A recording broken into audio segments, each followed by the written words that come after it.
sok-sok évvel ezelőtt még a világ leggazdagabb embereivel szórakoztunk. Ott voltunk a legnagyobb eseményeken, a legexkluzívabb partikon. És miközben ők lent mulattak, mi kiraboltuk őket, teljesen észrevétlenül beférkőztünk közéjük és a végül elvittük mindenüket. De ez egy idő után unalmassá vált.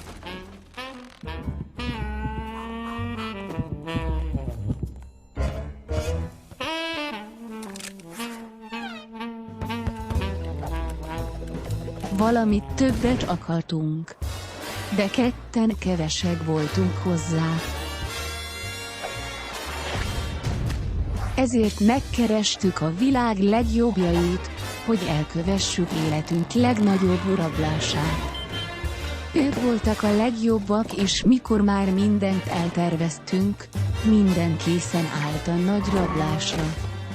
Mindenben benne volt a kezük, nők, pénz, drogok, a hírhedt páros.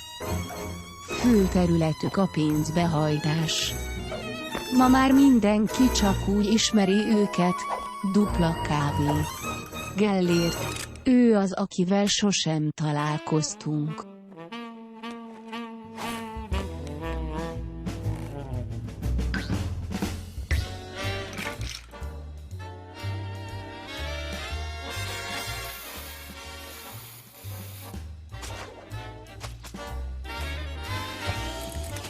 Segítsetek kijutni a bolygóról, hogy együtt követhessük el nagy rablást Gyöngyösön.